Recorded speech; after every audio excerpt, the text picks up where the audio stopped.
matin, Patrick Cohen.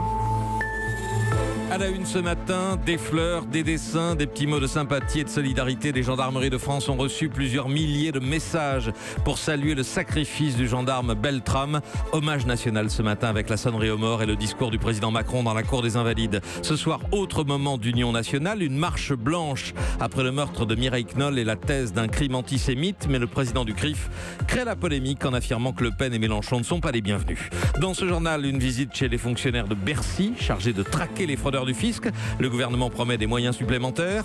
Les traders de Wall Street qui se goinfrent à nouveau. 31 milliards de dollars de bonus l'an dernier, nous dira Nicolas Barré. Le désir de grossesse après 40 ans, faut-il accompagner ce désir? Autoriser la congélation d'ovocytes? Ce sera l'enquête du 8h avec Ève Roger. Spielberg qui revient au film d'action à partir d'un jeu vidéo, c'est dans les salles aujourd'hui.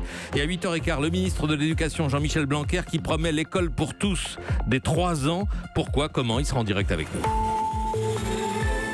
Il y aura un arrêt du convoi funéraire devant le Panthéon, place des Grands Hommes, puis une traversée du quartier latin au son du gros bourdon de Notre-Dame, enfin la sonnerie aux morts et la Marseillaise dans la cour d'honneur des Invalides devant les principaux personnages de l'État. Mais le président sera seul à prendre la parole. C'est la première fois depuis son entrée à l'Élysée qu'Emmanuel Macron sera devant le cercueil d'une victime du terrorisme islamiste. Arnaud Beltrame, dont le nom restera à coup sûr comme un symbole des valeurs républicaines, ce dont les Français témoignent directement auprès des gendarmes dans un afflux sans précédent. Guillaume Bier. En 3 jours, ils ont reçu plus de 4000 messages de tout le pays. Des témoignages sur le livre de condoléances ouvert par la gendarmerie sur son site Gendcom et que parcourt le lieutenant-colonel Brice Mangou, chef du bureau des publications. Pascal qui a écrit « Je pleure un homme que je ne connaissais pas ». On a également Marie, 15 ans, qui écrit avec ces mots « Monsieur, vous étiez un super officier. En remplaçant un otage, vous êtes aujourd'hui notre héros et vous le serez encore demain, après-demain. Nous ferons tout pour préserver votre mémoire et montrer ce geste héroïque aux générations futures. » Je vois aussi affluer des témoignages de la promotion. J'étais en promotion avec Arnaud à l'EOGN et c'est exactement ce qu'on vit. C'est-à-dire que Arnaud ne mourra véritablement jamais et il vivra à travers nous, à travers notre action. Des messages mais aussi des fleurs déposées un peu partout devant les brigades. Une vague de soutien inédite, souligne le général Philippe Guimbert, chef du CIRPA gendarmerie. C'est vraiment du jamais vu. C'est un élan indescriptible de soutien, de sympathie et d'émotion avec des messages souvent poignants. Ça nous va vraiment droit au cœur. Et tous ces messages reçus seront compilés pour être remis à la famille d'Arnaud Beltrame. Famille, proches des autres victimes et rescapés de l'attaque de Trèbes qui ont fait le voyage ce matin de Carcassonne à Toulouse, puis en avion jusqu'à Paris. Jeanne Bergaoui pour Europe 1, vous étiez à leur côté. Oui, ils s'étaient donné rendez-vous discrètement à 4h du matin sur le parking du conseil départemental. Il y avait les rescapés du Super U, des amis d'Arnaud Beltrame, mais aussi des médecins, élus locaux et militaires en tenue de cérémonie. Étreintes, gestes de réconfort mais visages fermés. Et c'est sous la surveillance de CRS qu'ils sont montés à bord de 3 bus direction l'aéroport de Toulouse pour un vol spécialement affrété par la présidence de la République. Alors la grande inconnue, c'est la présence ou non de Julie. Cette caissière est restée plus de 45 minutes, l'arme de Radouane Lagdim pointée sur sa nuque avant d'être sauvée par le geste d'Arnaud Beltrame. Elle a été personnellement invitée, mais hier soir, l'Élysée ne confirmait ni n'infirmait sa venue. Ce que je peux vous dire, c'est qu'ici à Carcassonne, Julie est très entourée, très protégée par ses proches. On nous dit qu'elle est encore profondément traumatisée et que sa participation à l'hommage aux Invalides dépend, je cite, de son état de santé physique et de son moral. Jeanne Bergaoui à Carcassonne pour Europe 1. Arnaud Beltrame qui serait mort en tentant de désarmer le terroriste. Hypothèse hautement probable, disent les enquêteurs. Hier soir, la compagne de l'assaillant a été mise en examen et incarcérée. Elle conteste avoir été associée au projet d'attentat. Europe 1, 8h04. L'autre crime qui suscite l'émotion a été commis le même jour. Vendredi dernier, Mireille Knoll avait 85 ans. Elle a été tuée chez elle, à Paris, à coups de couteau. La justice a retenu l'hypothèse du crime antisémite. Ce soir, une marche blanche sera organisée à sa mémoire à Paris. Tous les responsables politiques avaient annoncé leur présence. Les travaux parlementaires sont même suspendus pour permettre aux députés de se déplacer. Mais le président du CRIF, Francis Khalifa, a fait savoir que le FN, avec Marine Le Pen, et les Insoumis, avec Jean-Luc Mélenchon, ne seraient pas les bienvenus. Les antisémites sont surreprésentés tant à l'extrême droite qu'à l'extrême gauche. Par conséquent, cela rend ces deux extrêmes infréquentables à nos yeux. Et s'ils sont infréquentables à nos yeux, ils ne sont pas les les bienvenus dans une manifestation qui est destinée à lutter contre l'antisémitisme. Le président du CRIF, joint par Chanel Petit. La politique, c'est encore ce compromis trouvé pour la Nouvelle-Calédonie. Compromis sur la formulation de la question qui sera posée par référendum le 4 novembre prochain. Voulez-vous que la Calédonie accède à la pleine souveraineté et devienne indépendante? Au Conseil des ministres, un projet de loi anti-fraude fiscale. On en parlait vendredi avec Gérald Darmanin. Le ministre promet des moyens supplémentaires, notamment pour le data mining, l'analyse des données. François Geffrier, pour Europe 1, a rendu visite à Bercy à ceux qui traquent les fraudeurs depuis leur écran d'ordinateur. Ça se passe au bout d'un long couloir du ministère des Finances. Il y a de la moquette partout et ici on ne parle pas trop fort, mais les ordinateurs du responsable Data Science, Sébastien Rioux, tournent 24 heures sur 24. Donc là par exemple, ici j'ai une entreprise.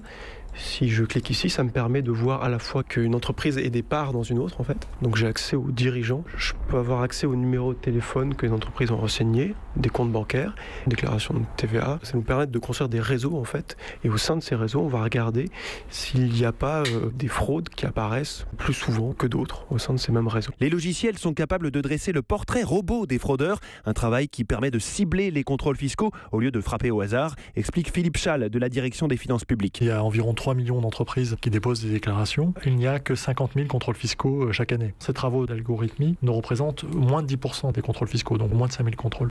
L'ambition, c'est d'être à 20% à la fin de l'année. Ils sont aujourd'hui une quinzaine à travailler ici, experts en statistiques, mathématiques.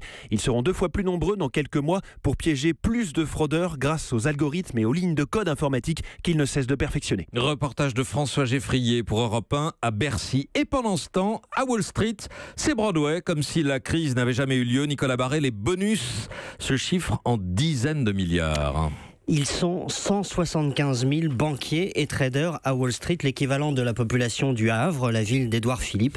Eh bien, l'an dernier, ils se sont partagés 31 milliards de dollars de bonus. Pour donner une idée, c'est à peu près le montant du budget de la défense français. Ça représente plus de 180 000 dollars en moyenne par tête, mais avec des écarts énormes, plusieurs milliers de traders touchant plus d'1 million de dollars.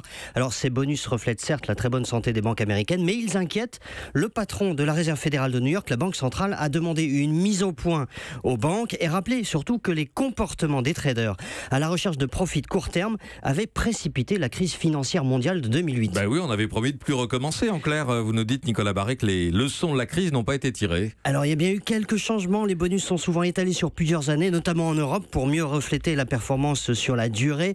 Les banques européennes sont aussi plus raisonnables qu'à Wall Street.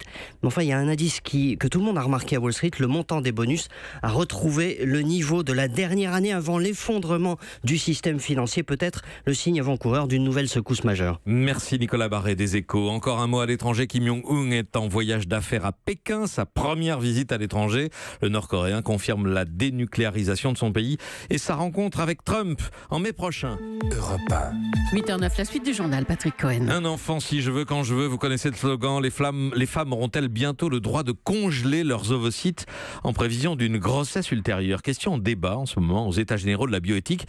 Et si on en parle, c'est que celles qui ont un enfant après 40 ans sont 5 fois plus nombreuses aujourd'hui qu'au début des années 80. La société doit-elle accompagner ce désir de grossesse? C'est l'enquête de 8h. Bonjour Ève Roger. Bonjour. D'abord, comment expliquer l'augmentation du nombre de grossesses après 40 ans? Alors c'est mécanique. D'abord l'allongement de l'espérance de vie des femmes, 87 ans, ça laisse du temps, des études plus longues et puis un phénomène de masse qui s'appelle le célibat. En France, 1/3 des femmes entre 30 et 39 ans vivent seules, selon l'INSEE. Beaucoup attendent donc de rencontrer un compagnon avant d'envisager une grossesse et quand les conditions se réunissent, à 35, 38 ou 40 ans, patatras, beaucoup d'entre elles font connaissance avec leur courbe de fertilité. Parce que les femmes ne savent pas que la fertilité diminue avec l'âge? Si, mais pas précisément. La plupart ignorent que cette courbe commence à baisser dès 30 ans, qu'à 35, la chute s'accélère et qu'à partir de 38, c'est la dégringolade. Un choc qu'a vécu Géraldine, cadre sup à Paris.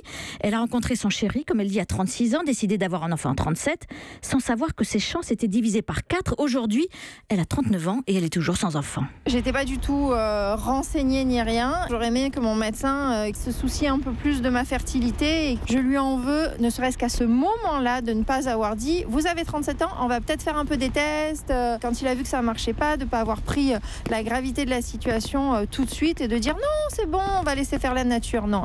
Alors ça fait des années que le professeur René Friedman voit défiler dans son cabinet des cadras désespérés. Pourtant, dit-il, il y a une solution toute simple, un courrier de la Sécu. Moi, je propose que la sécurité sociale, comme elle envoie à un certain âge pour le cancer du côlon, le cancer du sein, eh bien qu'on fasse de même vers 34-35 ans en alertant sur le fait que la fertilité baisse avec l'âge, qu'il y a des mesures de mode de vie peut-être nécessaires, voire peut-être de faire des examens pour savoir où est-ce qu'on en est, puis ensuite de prendre des décisions qui s'imposent. René Friedman milite aussi avec d'autres gynécologues en faveur de la congélation des ovocytes. Et oui, dans cette bataille, un ovule jeune, c'est le nerf de la guerre. Et quand vous les congelez, il le reste jeune, c'est hibernatus.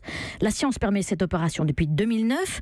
Mais en France, la loi interdit aux femmes de 25 ou 30 ans en bonne santé de le faire en prévision d'une grossesse ultérieure. Résultat, quelques centaines de Françaises partent le faire à l'étranger chaque année, en Espagne, en Belgique.